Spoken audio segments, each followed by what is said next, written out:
அன்பார்ந்த கடவுளோர் டிவி நேயர்களுக்கு கிருஷ்ணன் ராஜகோபாலன் காலை வணக்கத்தை தெரிவித்துக் கொள்கிறேன். அன்பார்ந்த நேயர்களே, மார்கழி மாதம் ஒரு அருமையான மாதம். இந்த மார்கழி மாதம் சொல்லக்கூடிய தனுசு மாதம் சொல்லக்கூடியது உபயராசியில் வரும். உபயராசி குருவோட இந்த மாதிரி இந்த உபயராசி குரு மீனமும் சரி குரு தான். அதே மாதிரி மிதுனத்துக்கும் அந்த கன்னிக்கும் புதன் தான். இந்த குருவும் புதனும் கடவுள் குரு செல்வம். குருவை முறைச்சா நடக்காது, ஒன்றும் இல்லாத போயிடும். எத்தனை ஆண்டாலும் புதனை நினச்சாலும் நைவிடுவார். ஏன் உபயராசி கொடுத்துருக்கேன்னா ஜங்ஷன். உபயராசியில் தான் எல்லாமே உங்களுக்கு கிடைக்கக்கூடிய ஒரு டேர்னிங் பாயிண்ட்டை சொல்லுவாங்களே, அது கிடைக்கும். மாறுதல். ஏன்னா அந்த தனுசு ராசி சொல்லக்கூடிய அந்த மார்கழி மாதம் முடிஞ்சிடுதுனாலே உங்களுக்கு உத்தராயண புண்ணியகாலம் வரும். Turning point. பூமி சர்க்குலேஷன் சுற்றின்னு இருக்கும்போது டேர்னிங் பாயிண்ட் அது. இதை மாதிரி இருக்கும்போது எவ்வளோ ப்ரோக்ராம் பண்ணிருக்காங்க பாருங்கள். நமக்கு எதுவும் வெளிப்படையே எல்லாம் தான் நமக்கு தெரியும். இந்த மாதிரி இந்த மார்கழி மாதத்தில் கிரகநிலையை பார்த்துடும். முதல்ல இந்த மார்கழி மாதத்தில் குரு எப்போதும் போல் வக்கரத்தில் அதிசாரத்தில் போன குரு வக்கரத்தில் கடகத்தில் இருப்பார். அதே மாதிரி புதனும் இந்த சூரியனும் இந்த கார்த்திகை மாதம் சொல்லக்கூடியது போன மாதம் சொல்லக்கூடிய கார்த்திகை மாதத்தில் புதனும் சூரியன் இருப்பாங்க. இப்போ சூரியன் இந்த மாதம் வந்திருப்பார். இப்போ சூரியன் வரும்போது சூரியன் முன்னாடியே செவ்வாய் வந்துட்டார். தனுசுக்கு வந்தாச்சு. இப்போ செவ்வாய் சூரியன், அப்புறம் சுக்கிரன் வந்தாச்சு. சுக்கிரன் இருப்பார், பின்னாடி புதனும் வருவார். அதுக்கு முன்னாடி இந்த குரு வக்கரமாகி ரிவர்ஸில் மேலே போயிடுவார். அதாவது டிசம்பர் 21 அந்த சுக்கிரன் தனுசுக்கு வந்துடுறாரு. மறுநாளைக்கு வக்கர குரு மிதுனத்துக்கு போய்டுறாரு. பாருங்கள், டேட்டு பாருங்கள். அடுத்தடுத்து டைம் ஒரே வேகம், படுவேகம், பயங்கர டேர்னிங். நடக்கக்கூடிய விஷயங்கள்லாம் சினிமா செட்டிங் போட்ட மாதிரி இருக்கும்.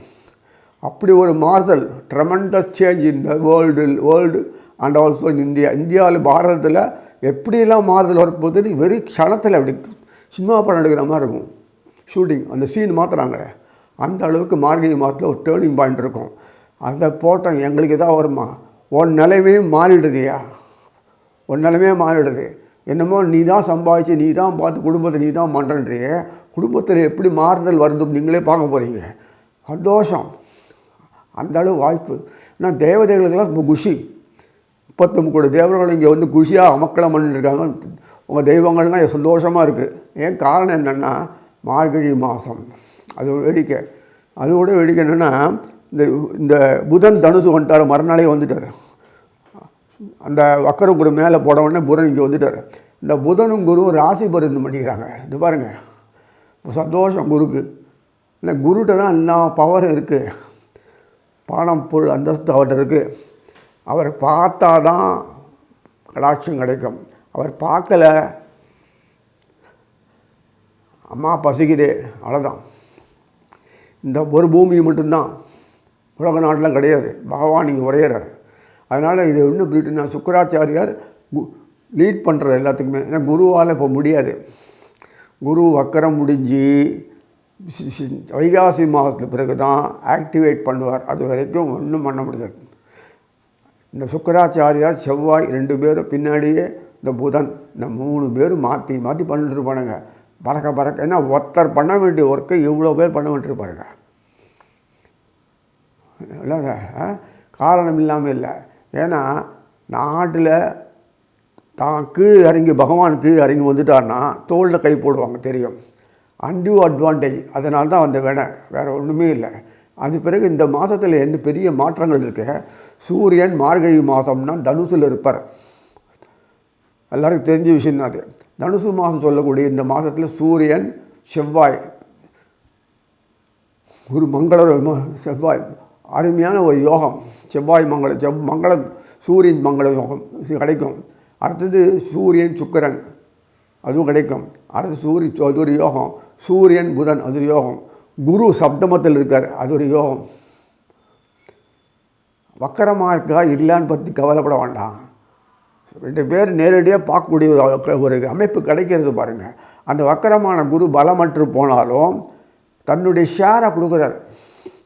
எப்படி ரஷ்யா இந்தியாவுக்கு ஹெல்ப் பண்ணுற மாதிரி தன்னுடைய ஷேரை ஃபுல்லாக கொடுக்குறாரு. புதனும் குருவும் ராசி பருவத்தின இந்த மாதிரி அமைப்பில் இது வரைக்கும் ஒரு லைஃப்பில் எத்தனையோ ஒரு வருஷங்களுக்கு பிறகு வருது. அதெல்லாம் எனக்கு கணக்கு சொல்லணும் அவசியம் இல்லை. இப்போ நமக்கு வருதா இல்லையா டேர்னிங் பாயிண்ட். இப்படியே ஒரு பொழுதுபடியாக தான் பார்த்துட்டு போனதுக்கு ஒரு நாடு செழிப்பாக இருந்தாலும் நமக்கு நிம்மதியாக வாழ முடியும். நல்ல அரசுகள் வரணும். ஏதோ வேலைக்கு போகிற மாதிரி போயிட்டு அரசாங்கம் ஆள்றவங்க கும்பலாக இருந்ததுன்னா ராஜ தர்மம் நீதி வேறு ராஜநீதி நடத்தணும். அவ்வளோ சுலபம் இல்லை. பெரிய கொடைகள்லாம் கருத்துக்கள்லாம் கவுந்து ஊதுருது அந்த காலத்தில்.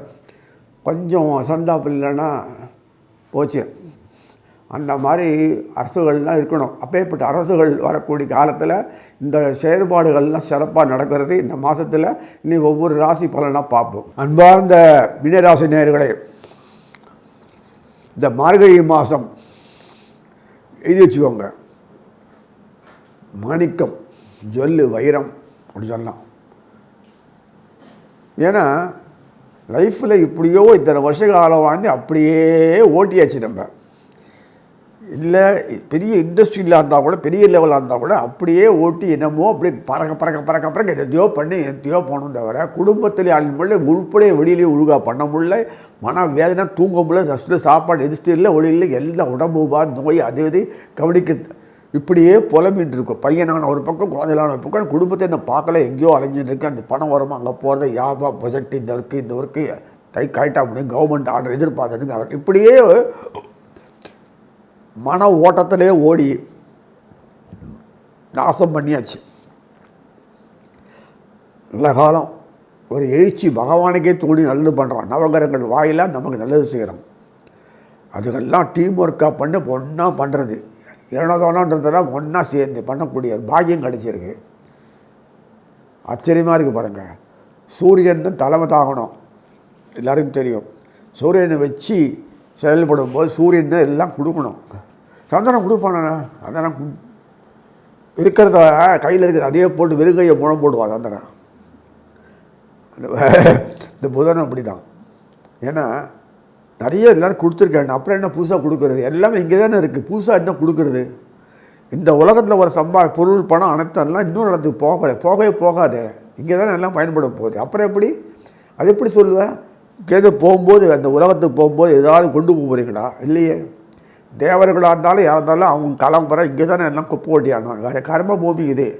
14 லோகத்தில் போனால் கூட இங்கே தான் பூமியில் மறுபடியும் பிறந்து கர்மத்தை க்ளீன் பண்ணிட்டு போகணும். மோட்சத்தை அடையணும். வேறு வழி கிடையாது. நான் இந்திரனாக இருந்தேன், சந்திரனாக இருந்தேன், குந்திரனாக இருந்தேன், அங்கே தவறில் இருந்தேன், பிரம்ம லோகத்தில் இருந்தேன், எந்த லோகத்துலேருந்தும் இருக்கலாம். பிரஜாபதி லோகத்தில் இருந்தேன், இந்த சொர்க்கத்தில் இருந்தேன். அந்த பண்ண நான் எதுக்கு கிட்டே வரேன்னா கீழே ஊந்துட்டு மண்ணை கப்பிட்டு கர்மத்தை அனுபவிச்சுட்டு குளிச்சுட்டு அப்புறம் தான் போக முடியாது. இந்த சென்டர் இப்போ உதய பூமி மேலே 7 சென்டர் விமோச்சனம் ஜங்ஷன் இது யாரும் இது அவ்வளோ சொல்ல புரியாது. வேண்டாம், அதை பற்றி வேண்டாம், விட்டுறாங்க. இந்த மீனம் சொல்லக்கூடியது மோட்சஸ்தானத்தை கூடியது. அதுக்காக சொல்கிறேன் காலபுருஷன். ஆனால் அப்படி யாரும் இல்லை, ரீசைக்கிளிங் தான். அதுக்கு மீனத்தை பிறந்தவொடனே அடுத்தது 3ஆம் வீடோ மிதுனத்துலேயோ அல்லது சந்திரன் வீடு கடகத்திலேயோ அல்லது கண்ணிலேயோ அல்லது விச்சிகத்திலேயோ பறக்கக்கூடிய பாக்கியம் மறுபடியும் வரும். திருப்பி ரிட்டைர்மெண்ட் வரும்.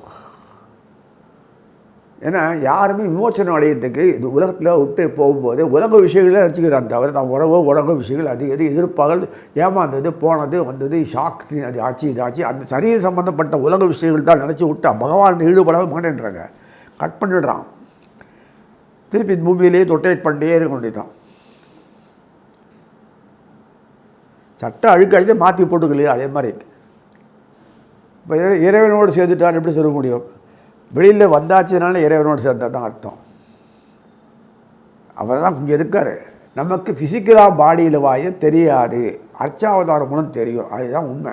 அதுதான் மோட்சஸ்தானத்தில் இருக்கிற பொறுத்த வரைக்கும் சப்தமாதிபதி புதன் மீனமே உபயராசி. குருக்கும் புதனுக்கும் உபயராசி முன்னாடி சொல்லிட்டேன். 2 பேர் மட்டும்தான், வேறு கிடையாது. அப்போ தான் ஹேண்டில் பண்ண முடியும், ஈஸியாக டேக்கிள் பண்ண முடியும். அட்மினிஸ்ட்ரேஷன் பண்ணணும்னா நீயே தனியாக அந்த இருக்கிற ஆளுகளை சரிப்பட்டு உனக்கு ஏற்ற மாதிரி இன்ட்ரெஸ்ட் ஏற்ற மாதிரி செயல்படுத்துறதுக்கு அறிவோடு செயல்படுத்தி புத்தியோடு செயல்படுத்தி பண்ணி சமயத்துக்கு கரெக்டாக ஃபாலோ பண்ணி செஞ்சானா உனக்கு விருத்திக்கு வரும். பொழுதுபோக்குறதுக்காக இல்லை. அதுதான் மீனத்துக்கும் தனுசு மிதனம் கன்னிக்கு மாத்திரம் பெரிய பொறுப்புகள் உலகத்தை இயக்கிறதுக்கு. குடும்பம் மட்டும் இல்லை, எல்லாத்தையும் இவங்க தான் இயக்கணும். அதுக்கேற்ற மாதிரி தான் அமைப்பிலே கொடுத்துருப்பாங்க. டிபெண்டன்ஸாக இருக்கும், அவங்கள டிபெண்ட் பண்ணி தான் எல்லாமே இருக்கும். அதனால் இதெல்லாம் கரை கடந்து முடிச்சுட்டு ஒரு வழியாக முடிச்சுட்டு மேலே போகிறது தான் அந்த மீனம். அந்த பற்றுதல்லாம் நீக்க வைக்கும், கடைசியில் ஒரு வழியாக நிற்க வச்சுருவாங்க. அது அமைப்பு அதே மாதிரி அமைப்பு. அதனால் மீனத்தினுடைய சம்பந்தப்பட்ட நட்சத்திரம் புரட்டாதி, உத்திரட்டாதி, ரேவதி. புரட்டாதி சொல்லக்கூடிய நட்சத்திரம் குருவோடது, உத்திரட்டாதி சனீஸ்வரன், ரேவதி 0 புதன். ஏன்னா ஒன்றுமே இருக்கக்கூடாது, இல்லை பாவ புண்ணியம் இருக்கக்கூடாது, இன்னும் பற்று இருக்கக்கூடாது, ஆசைகள் இருக்கக்கூடாது, வேதனைக்கு எதுவுமே இருக்கக்கூடாது. அமைதி பிரம்மஸ்வரூபத்தோடு ஒன்றி போகிற அமைப்பு அந்த இருந்தால் தான் அடுத்த மீனத்துலேருந்து பிறவா பிறவி கிடைக்கும். செத்து போன பிறகு என்ன புகழ் வந்ததுன்னா யாருக்கு தெரியும்? அது தெரியுமா? நம்ம அனுபவிக்கலாம். என்ன பிரயோஜனம்? நான் அனுபவிக்க முடியுமா? அதுதான் இந்த மாதிரிலாம் சேஷ்டை பண்ணுறது. இந்த பகவான் உட்காந்துட்டு அது அனுபவிக்கிறது. அல்லது புதன் கிருஷ்ணன் நமக்கு கொடுக்கும்போது இந்த சரீரத்தை விட்டுட்டா மண்டையிலே ஏறலை. சரீரம் இல்லாத அஞ்ஞானத்தில் ஒன்றி போனால் என்ன ஞாபகம் வரப்போகுது? அனுபவிக்கலாம் இன்பத்தை, பிரம்மஸ்வரூபத்தை, அமிர்தத்தை. ஆனால் என்ன பிரயோஜனம்? உலக விஷயங்களை அனுபவிக்க முடியாது. உலக விஷயங்களை அனுபவிக்கணும்னா அதை அஞ்ஞானமாக இருக்கணும். அந்த ஞானம் வரக்கூடாது. அந்த ஞானம் எல்லாம் உலக விஷய ஞானத்தில் இருக்கணும். அதை கட் பண்ணிவிடுவான் மீனத்தில். பற்றற்ற வாழ்க்கை, துறவர வாழ்க்கை போகிற அளவுக்கு தான் பண்ணிவிடுவான். கும்பத்திலே பண்ணியிருப்பேன், அடுத்து இது பண்ணிவிடுவார், நல்லாவே பண்ணிவிடுவார். அதனால் எல்லாம் ஃபேமிலி இருக்கிற மீனத்தை பார்த்தோன்னா ஒட்டுதல் இருந்து எந்த பேரளவுக்கு தான் ஒரு ஒட்டுதல் ஒற்றாமல் இல்லை ஏதோ போயிட்டு இருக்கும். ஒரு ஹாஸ்டல் லைஃப் மாதிரி போகும். உறவுகள்கிட்ட அந்த நேரத்துக்கு காலத்துக்கு உரியத்துக்கு உதவி கிடைக்காது, கிடைச்சாலும் அவங்களுக்கு பயன்படுத்திக்க முடியாது. இதெல்லாமும் இருக்குது. அது வாட்டிற்கும் போகும் வரும் பிரச்சனைகளை அதுவாக சால்வ் ஆகும். இது என்ன இருக்குது இல்லை அப்படின்னு ஒரு சர்வசாதாரணமாக வைராக்கியத்தில் பேசக்கூடியவங்க தான் இருக்காங்க. இல்லை அதிக பயத்தோடு சொல்லிட்டு இவங்களோட செல்ஃபாகவே அவங்களே தானே சொல்லக்கூடிய அளவுக்கு பண்ணிக்குவாங்க. முடியலோ அவங்களுக்கு பொறுப்பு அவ்வளோ இருக்குது. நமக்கு யார் நம்ம தான் பண்ணணும் பசங்களுக்கா அப்படின்னு இவர் வாலண்டியர் சர்வீஸ் ஒருத்தர் பண்ணிகிட்டு இருப்பாங்க. ரொம்ப ஆச்சரியமாக இருக்கும். அத்தனை கஷ்டத்தை தனக்கு வேண்டிய உடம்புக்கு அவ்வளோ மதிப்பு கொடுத்து செஞ்சுட்டு இருப்பாங்க. இந்த உடம்பு கீழே போகும்போது யாருக்கு தெரியுதா? ஒரு மூப்புன்னு வரக்கூடிய நிலையில் வரும்போது அந்த உடம்பெல்லாம் நொறுக்கிடுவோம். அது இப்போ 40 வயசுலேயே ஆரம்பிச்சிடுறான். அது ஏன் கேட்குறீங்க? நோய், பிரி, மூப்பு இதெல்லாம் சர்வசாதாரணம். அதுக்கு எது வேணால் போட்டால் அறிவு நன்னாக இருந்தால் போதும். சந்திரனாப்பா அறிவு கொடுப்பாம்மா, நாசம் பண்ணிவிடுவான். அறிவு ஒர்க் பண்ணால் வீட்டிருந்தாலே உனக்கு போதும். வீத்திரு, தடித்திரு, பசித்திரு இதெல்லாம் சொன்னார் ஒருத்தர். ஆனால் அவர் அப்படி இருந்தாரா? நமக்கு அது பிறகு அவரை ஃபாலோ பண்ண முடியுமா? ரொம்ப கஷ்டம். எல்லோரும் அப்படி இருந்தால் தான் ஒரே மாதிரி வயசானாலும் ஆரோக்கியமாக இருக்க முடியும். இன்னொருத்தரோட டிபெண்டன்ஸ் இல்லாமல் வாழ முடியும். அதே சமயத்தில் மீனத்தினுடைய சம்மந்தப்பட்ட விஷயங்களில் பார்த்தோன்னா புதன் அவர் தலைமை தாங்குறார். அதாவது இது கரெக்டாக செவ்வாய், புதன், சுக்கராச்சாரியார், சூரியன், குரு தன்னுடைய 10ஆம் வீட்டில் அந்த 4ஆம் வீட்டில் உட்கார வச்சுருப்பார். மீனத்தின் 4ஆம் வீடு சொல்லக்கூடிய மிதனத்தில் உட்கார வச்சுருப்பார். 10ஆம் வீடு சொல்லக்கூடிய இடத்துல மீனத்தினுடைய அந்த தனுசுல எல்லாரையும் வச்சுருப்பார். எப்படி இருக்கு பாரு? 10ஆம் வீடு தான் கர்மஸ்தானம் சொல்லியிருக்காரு உங்கள்கிட்ட. அந்த கரெக்டாக மீனத்தில் 10ஆம் வீடு கர்மஸ்தானத்தில் அத்தனை பேர் உட்காந்து இந்த மார்கழி மாதம் சொல்லக்கூடிய தனுசு மாதம் சொல்லக்கூடிய இந்த மாதத்தில் எல்லாருமே உட்காந்து அத்தனை பேர் யோகம் கொடுக்குறாங்க. ஒருத்தர் கொடுத்தாலே யோகம் போது நமக்கு பிரமாணமாக இருக்கலாம். ஆனால் அத்தனை பேர் யோகம் கொடுக்குறாங்க. குருவுடைய பாறை தோஷம் க்ளீனாக போய்டுறது. யோகங்கள் வரணும்னா குரு பார்க்கணும் அவசியம் இல்லை. எப்படின்னா யோகம் வரும். அது யோகத்தினால பலன் கிடைக்கும். நல்லது கெட்டதில் வேறு மாதிரி இருக்கலாம். அது சூரியன் தொடர்பு கொள்ளும்போது எல்லாம் குரு பார்வையோடு தொடர்பு கொள்ளும்போது அப்படியே ஃப்ளரிஷ் ரிசல்ட் ஓரியன்ட்ன்றாங்களே அப்படியே எதிர்பார்ப்புகள் நடக்கும். எதிர்பார்த்த இனங்கள் கைகூடும். எதிர்பார்த்த எல்லாரும் நல்லிணக்கம் கூடும். எதிர்பார்ப்புகள் எல்லாம் தரப்பாக அமையும். அதே போது இருக்கும்போது கலைகள்லேருந்து அச்சலிலேருந்து அத்தனை விஷயத்துலேருந்து மதிப்பு மரியாதை கூடி உங்களுடைய பெருமை கொடுமை இருந்து திரும்பி எல்லாம் உங்களுக்கு என்னென்ன உண்டோ வாழ்க்கையில் அத்தனை நிறைவு போவதே உண்டாகும். நிறைவு ஒரு நாள் can never be satisfied at all times. முடியுமா? எல்லாரெல்லாம் முடியுமா? எல்லாத்துலையும் முடியாலும் முடியாது. ஆனாலும் ஒருத்தரை வந்து பிடிச்சாலும் பார்க்கலாம், இருக்கலாம். அந்த பீச்சில் சொல்கிற மாதிரி பார்க்கலாம், கொள்ளலாம், செய்யலாம் அப்படின்னு ஒரு மாதிரி சொல்லுவாங்க. அதை எல்லாருமே அந்த நல்ல நிலையில் இருக்கிறது வேண்டாம். ஒரு சமயத்தில் குத்தம் சொல்லிட்டு இருப்பாங்க, என்ன பெரிய சாதித்தா அப்படின்னு ஒரு கிண்டல். அதெல்லாம் ஒன்றுமே எல்லாருமே அப்ரிஷியேட் பண்ணுற அளவுக்கு வாழ்க்கையினுடைய அமைப்புகள் திறம் நன்ன அமையா பெறதுனால இந்த மாதத்தில் மீனத்தினுடைய குறையில்லாத ஒரு வாழ்க்கை. வேலையில் நிரந்தரமாக இல்லாதவங்க, டெம்பரரியாக இருக்கவங்க நிரந்தரப்படுவான். இல்லை மாற்று வேலை கிடைக்கும் அமைப்பு. இல்லை வியாபாரம் பண்ணுறதுல பார்ட்னர் சரியில்லைன்னா புது பார்ட்னர் ஒத்துழைப்பு வரும். அசிஸ்டன்ட் நல்ல வருவான், தொழிலாளி நல்லபடியாக வருவான். பார்ட்னர் இருந்தாலும் தொழிலாளி நல்லபடியாக அமையணும், அமையாத போச்சு. இந்த மாதிரி ஏதாவது மாற்று குறைகள்லாம் இருந்துகிட்டே தான் இருக்கும். அதெல்லாம் கலையிட மார்க்கெட்டு டிமாண்டு சப்ளை இதெல்லாம் இருக்குது. அது கான்ட்ராரியாக இருக்கக்கூடாது. அத்தனை விநியோகஸ்தர்கள் அத்தனையும் இருக்கும், டிஸ்ட்ரிபியூட்டர்ஸ் இதெல்லாம் பார்க்கணும்ல. அப்போ கவர்மெண்ட் ஒத்துழைக்கணும், மார்க்கெட் ஒத்துழைக்கணும், சந்தை ஒத்துழைக்கணும், கன்சியூமர்ஸ் இத்தனை ஒரே சமயத்தில் ஒத்துழைக்கணும்னா அது பகவானாலே கூட முடியாது போல் இருக்குது அப்படி. ஆனால் நவகிரகங்கள் இப்படி அமைப்பில் வந்ததுனால அத்தனை பேர் ஒத்துழைக்கிறாங்க. ஏன்னா நம்பர் 1 நம்ம நாடு நீங்கள் உங்களால் உண்டாக்கப்படுறது அப்படின்னு சொல்லி நிறைவு செய்கிறேன். கடவுள் அருள் டிவியை பார்த்தமைக்கு நன்றிகள். மேலும் இது போன்ற தகவல்களை தெரிந்து கொள்ள கடவுள் அருள் டிவியை சப்ஸ்கிரைப் செய்யுங்கள். மறக்காமல் பெல் ஐக்கானை கிளிக் செய்யுங்கள்.